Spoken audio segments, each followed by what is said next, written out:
고요한 묵상의 시간, 우리를 향한 하나님의 놀라운 사랑과 그 깊이를 함께 탐험하는 여정에 오신 여러분을 환영합니다. 오늘 우리가 나눌 이야기는 단순한 지식을 넘어 우리의 심장을 뛰게 하고 영혼을 울리는 진리의 말씀입니다. 본격적인 이야기에 앞서 잠시 여러분의 도움이 필요합니다. 만약 이 이야기가 여러분의 마음에 작은 울림이라도 준다면 좋아요를 통해 그 마음을 표현해 주십시오. 그리고 이 은혜의 말씀을 주변 사람들과 공유하여 더 많은 영혼이 함께 들을 수 있도록 도와주십시오. 저희 채널을 구독하시는 것은 저희가 계속해서 이 귀한 진리의 말씀을 전파하는 데에 가장 큰 힘이 됩니다.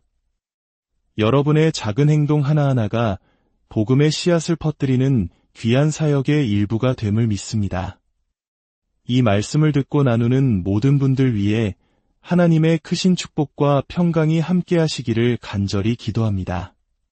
성도 여러분, 우리는 누구입니까? 세상 속에서 어떤 정체성을 가지고 살아가고 있습니까? 성경은 우리에게 놀라운 직분을 부여합니다. 바로 고린도후서 5장 20절의 말씀입니다. 그러므로 우리가 그리스도를 대신하여 사신이 되어 하나님이 우리를 통하여 너희를 권면하시는 것 같이 그리스도를 대신하여 간청하노니 너희는 하나님과 화목하라. 우리는 그리스도의 대사, 즉 사신입니다. 이 단어의 무게를 느껴보셨습니까? 한 나라의 대사는 그 나라의 주권과 권위를 대표하는 사람입니다. 그의 말은 곧 그를 보낸 왕의 말입니다.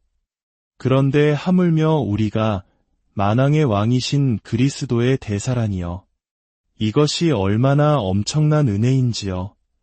우리의 죄를 생각해 보십시오. 우리는 잠깐만이라도 지옥에 보내졌어도 마땅한 존재들이었습니다. 아니, 영원히 그곳에 머물러야 했습니다. 하나님께서 우리를 아무도 찾을 수 없는 중립적인 공간에 영원히 내버려 두셨다 해도 그것마저도 우리의 죄에 비하면 과분한 은혜였을 것입니다. 천사들과 같은 반열에 두시고 그분의 나라에서 섬기는 자로 삼아주시는 것조차 상상할 수 없는 영광이었을 것입니다. 그러나 하나님은 거기서 멈추지 않으셨습니다. 우리를 그분의 아들, 딸로 삼으셨습니다. 그리고 그것으로도 부족하셨는지 우리를 그리스도의 대사로 임명하셨습니다. 율법의 대사도 문자의 대사도 아닙니다. 바로 그분의 사랑하는 아들 예수 그리스도의 대사입니다. 이 직분에는 형언할 수 없는 위엄과 아름다움이 있습니다. 하지만 동시에 그 아름다움은 너무나 날카로워서 이 말씀을 전하는 설교자의 마음을 산산조각 내기도 합니다. 사랑하는 형제자매 여러분, 오늘날 하나님의 백성들에게 필요한 것은 세상의 전략이나 인간의 지혜, 기발한 아이디어가 아닙니다. 우리에게 필요한 것은 오직 하나, 바로 그리스도를 더 깊고, 더 넓고, 더 높게 아는 것입니다. 그리스도를 보는 것, 그것이 전부입니다. 그리고 이것이 바로 설교자의 짐이자 고통이며 동시에 아름다움입니다. 설교자는 사람들에게 속한 자가 아닙니다. 물론 우리는 그들을 사랑하고 그들 가운데 걸어야 하지만 우리의 첫 번째 소속은 하나님께 있습니다. 우리의 주된 임무는 그분의 임재 안에 머무는 것입니다. 지금까지 제가 가진 것으로는 부족합니다. 제게 그리스도를 더 보여주십시오 라고 부르짖는 것입니다. 그리고 굶주리고 힘없고 방황하는 하나님의 백성을 바라보며 이렇게 외치는 것입니다. 오, 하나님, 제가 설교자가 아닙니까? 그렇다면 제 마음을 그리스도로 불태워 주십시오. 제가 당신의 백성 앞에 서서 말씀을 선포할 때 그들이 그리스도의 더 위대한 모습을 보게 하소서. 그리스도를 보는 것, 그것으로 충분합니다. 하지만 그 위대하심을 인간의 언어로 담아내는 것은 언제나 실패로 끝날 수밖에 없습니다. 위대한 설교자 스펄전이 늘 한탄했듯이 세상 가장 위대한 웅변가의 어휘를 가졌다 해도, 천사 스랍의 입술을 가졌다 해도 모든 언어는 그분을 묘사하기에 턱없이 부족합니다. 모든 언어는 실패합니다. 오늘 우리는 바로 그 실패할 수밖에 없는 위대한 주제, 그리스도에 대해 이야기하려 합니다. 부디 하나님께서 저와 여러분 모두에게 그분을 보여주시기를 간절히 기도합니다. 고린도후서 5장 21절은 이렇게 증언합니다. 하나님이 죄를 알지도 못하신 이를 우리를 대신하여 죄로 삼으신 것은 우리로 하여금 그 안에서 하나님의 의가 되게 하려 하심이라. 이 구절은 신학이라는 장엄한 왕관의 중심에 박힌 그 어떤 보석보다도 찬란하게 빛나는 다이아몬드와 같습니다. 모든 교리의 영광의 원천, 바로 예수 그리스도의 복음입니다. 오늘날 많은 사람들이 여러 가지 주제에 대해 논합니다. 그러나 주님의 재림에 대한 모든 것은 그분이 오시는 날이 되면 완벽하게 알게 될 것입니다. 하지만 우리가 영원토록 영광 가운데 거한다 할지라도 예수 그리스도의 복음이라는 에베레스트 산의 작은 언덕 하나조차 다 오르지 못할 것입니다. 그 깊이와 넓이는 끝이 없습니다. 그리고 성경의 권위로 확신하건대 이 복음이야말로 오늘날 교회와 설교자들이 앓고 있는 모든 질병에 대한 유일한 치료제입니다. 설교자여, 복음의 심장부로 더 깊이 들어가십시오. 그리하면 다른 모든 것이 제자리를 찾을 것입니다. 하지만 21절의 말씀을 이해하기 전에 우리는 먼저 반드시 풀어야 할 거대한 딜레마와 마주해야 합니다. 그것은 바로 어떻게 의로우신 하나님이 불의한 죄인을 의롭다 하실 수 있는가? 라는 질문입니다. 이 신적인 딜레마는 종교개혁가들과 청교도들의 글에는 페이지마다 등장했지만 이상하게도 현대 설교에서는 거의 들을 수 없습니다. 로마서 3장에서 바울이 말하듯 이것은 성경 전체를 관통하는 핵심 질문입니다. 어떻게 하나님은 정의로우시면서 동시에 악인을 용서하실 수 있습니까?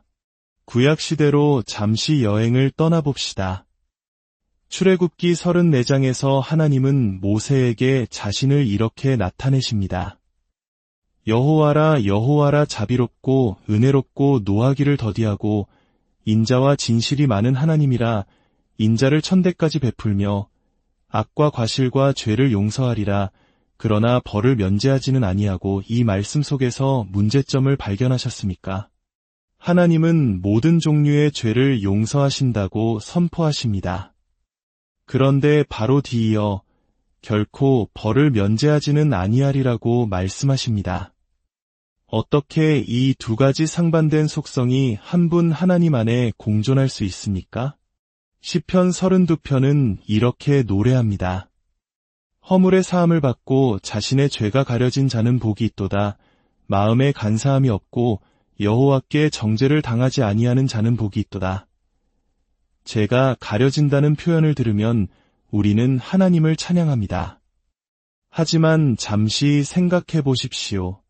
죄를 덮어주고 가리는 것은 부패한 세상 재판관들의 수법이 아닙니까? 어떻게 거룩하고 정의로우신 하나님이 죄를 그냥 덮어주실 수 있단 말입니까? 아담도, 노아도, 아브라함도, 다윗도 모두가 죽어야 마땅했습니다. 하나님이 정의로우시다면 말입니다. 잠언 17장 15절은 더욱 충격적입니다.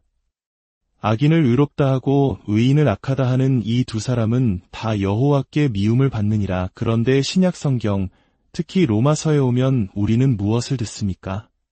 하나님께서 악인을 의롭다 하신다는 사실에 대해 사람들과 사도들과 천사들이 찬양하는 소리를 듣습니다. 우리는 그 사실에 대해 찬송을 짓고 설교하며 기뻐합니다.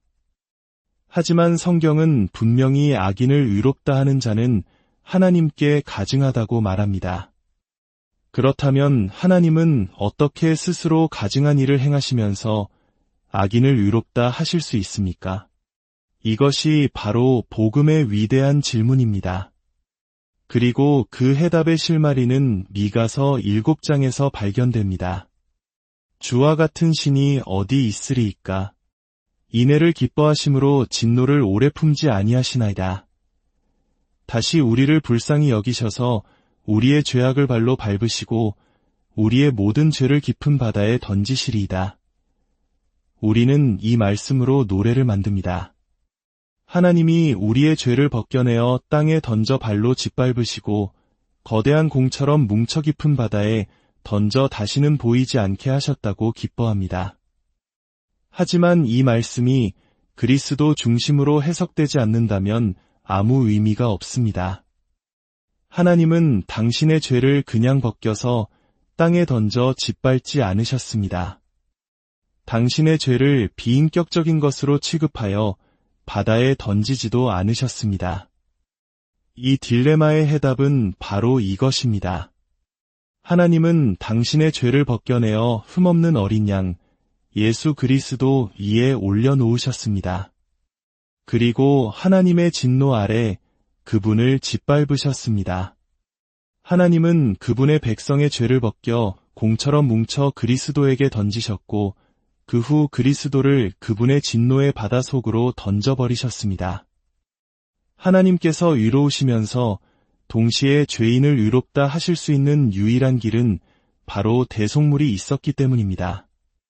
너무나 순결하고 너무나 강력하며 너무나 하나님을 기쁘시게 하는 희생제물이 있어 하나님의 정의의 요구를 만족시키고 그분의 진노를 잠재웠기 때문입니다. 이제 이 비달에서 다시 고린도후서 5장 21절을 봅시다. 죄를 알지도 못하신 우리는 이 구절을 보며 예수님께서 율법을 지키셨다고 생각합니다. 맞습니다. 하지만 그것은 훨씬 더 위대한 의미를 담고 있습니다. 가장 큰 죄가 무엇일까요? 아마도 내 마음과 목숨과 뜻과 힘을 다하여 주 너의 하나님을 사랑하라는 가장 큰 계명을 어기는 것일 겁니다. 들어보십시오. 수천 년 인류 역사 속 이 땅을 걸어간 수십억 명의 사람들 가운데 단 한 사람도 단 1초의 아주 작은 순간조차도 온 마음과 영혼과 생각과 힘을 다해 하나님을 사랑한 적이 없습니다. 아담의 후손 수십억 명 중에 단 한 명도 없었습니다.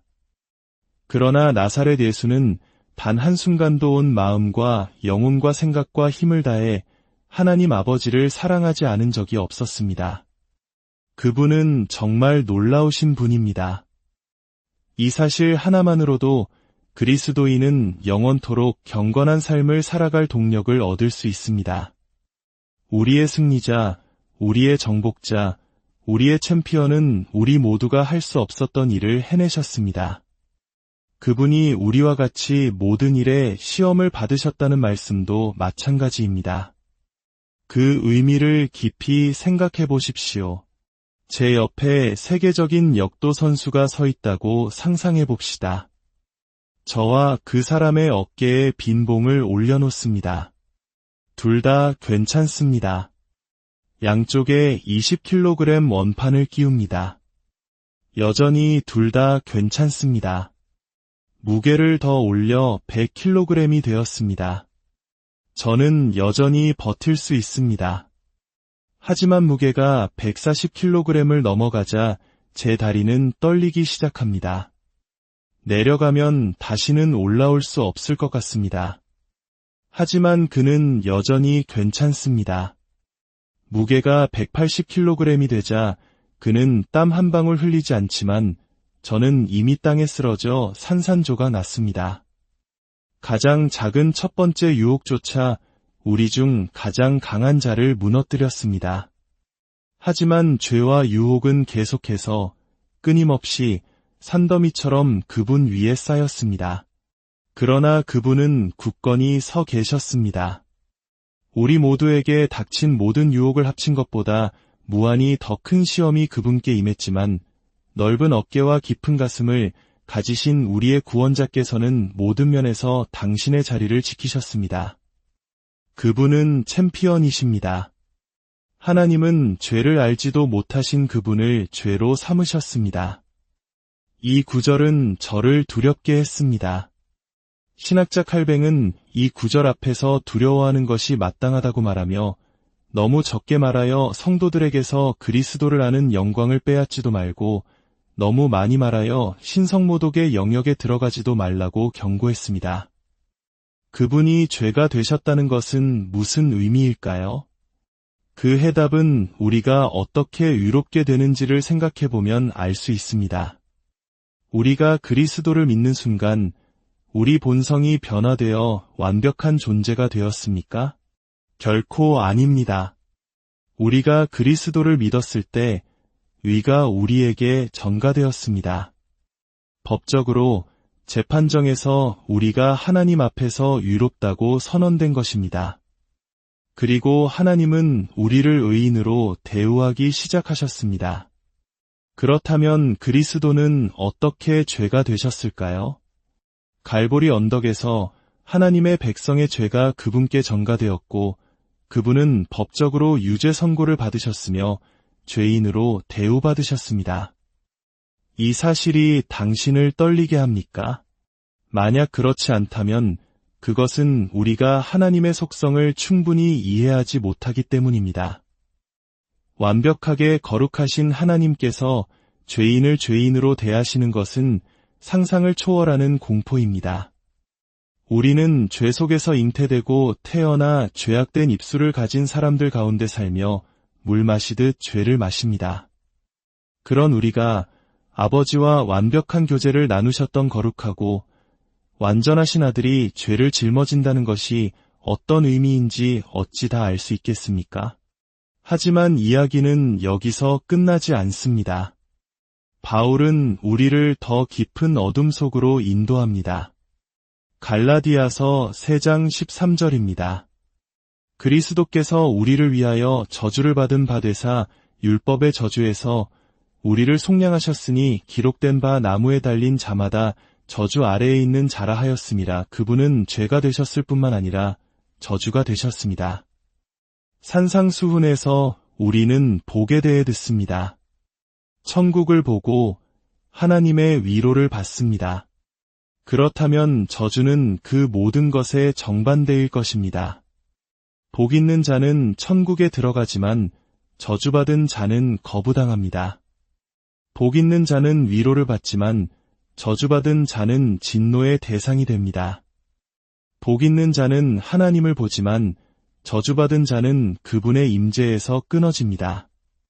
복 있는 자는 하나님의 자녀이지만 저주받은 자는 수치 속에서 버림받습니다.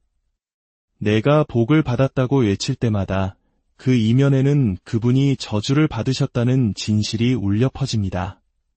우리가 누리는 모든 은총, 모든 자비, 모든 친절은 그분의 피로 사신 것입니다.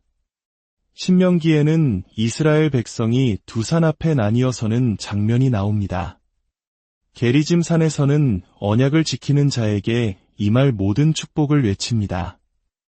하지만 에발산에서는 언약을 어기는 자에게 쏟아질 모든 저주를 외칩니다.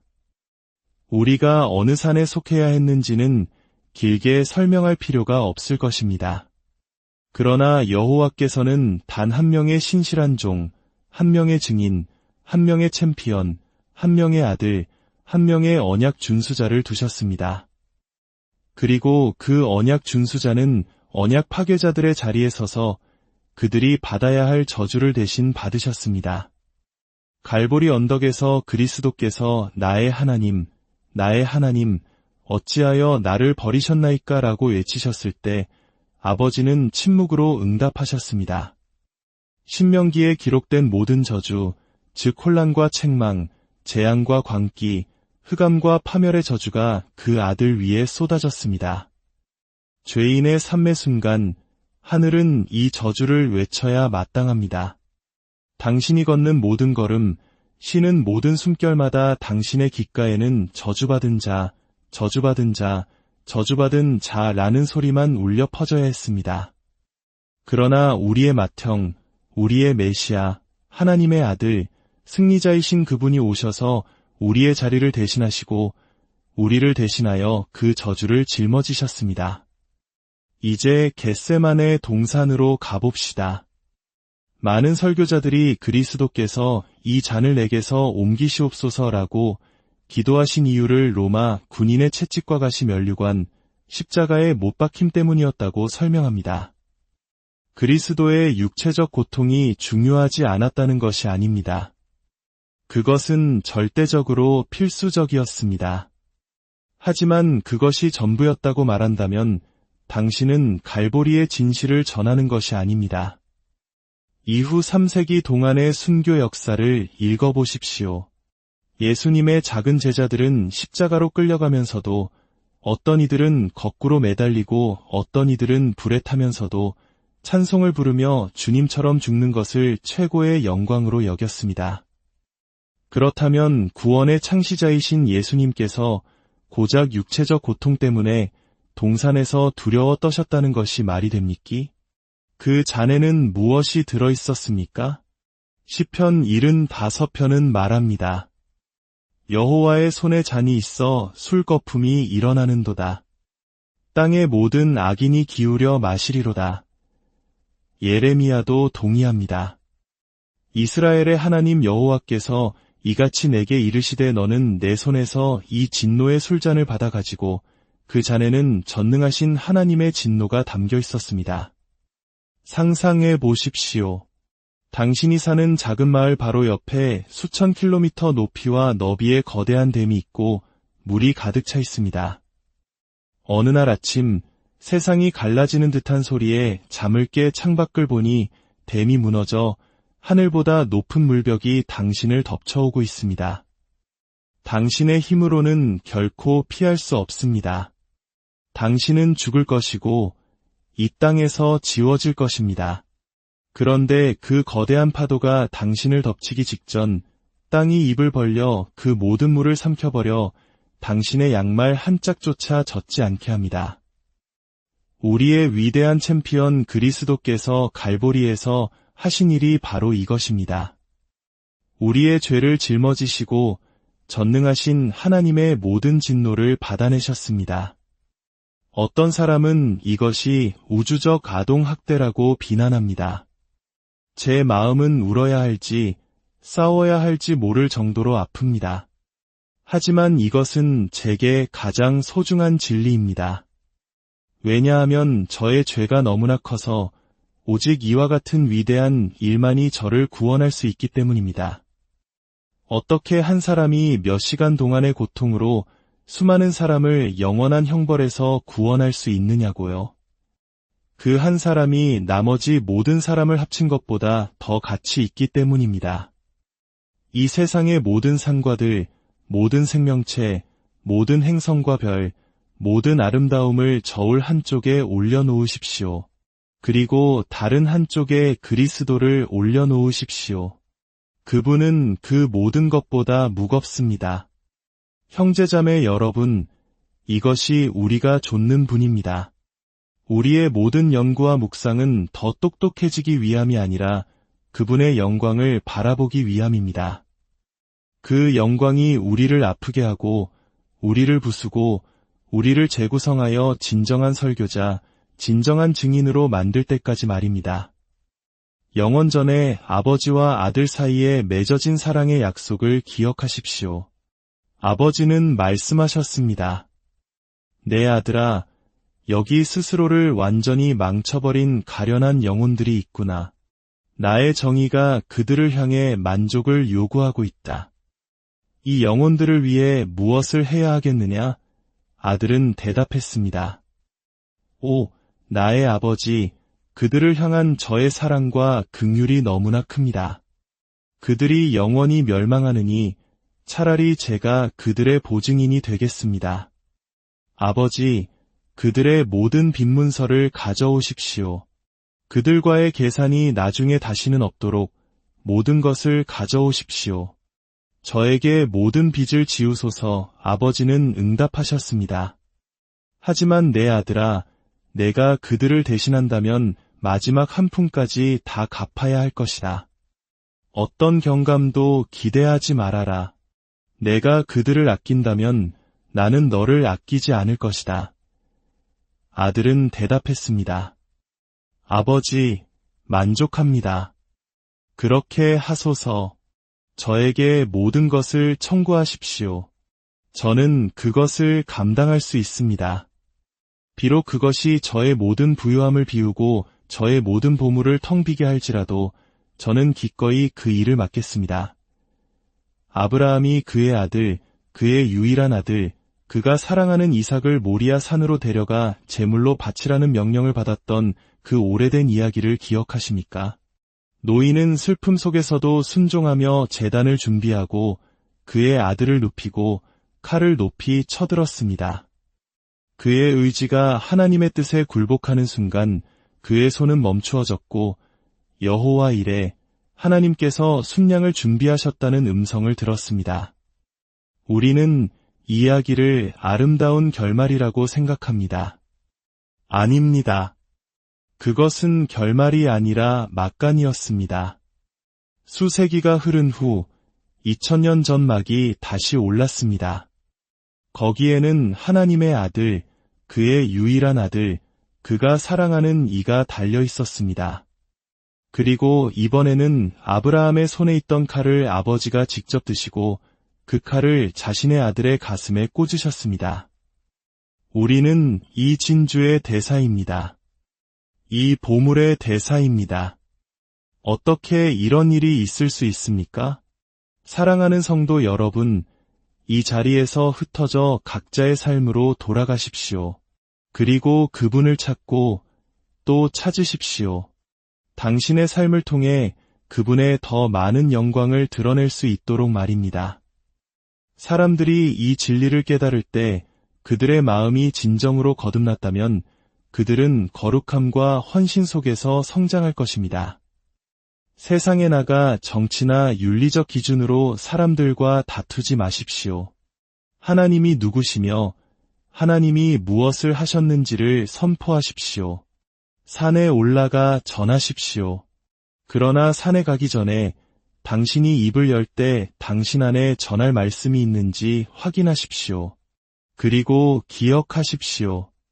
이 세상의 모든 지식은 기도가 없다면, 살아계신 하나님의 영이 없다면 아무 소용이 없습니다. 세상은 그리스도를 필요로 합니다. 그리스도에 대한 계시를 필요로 합니다. 그리고 당신은 그리스도를 전파할 특권을 받았습니다. 이제 당신의 일을 하십시오.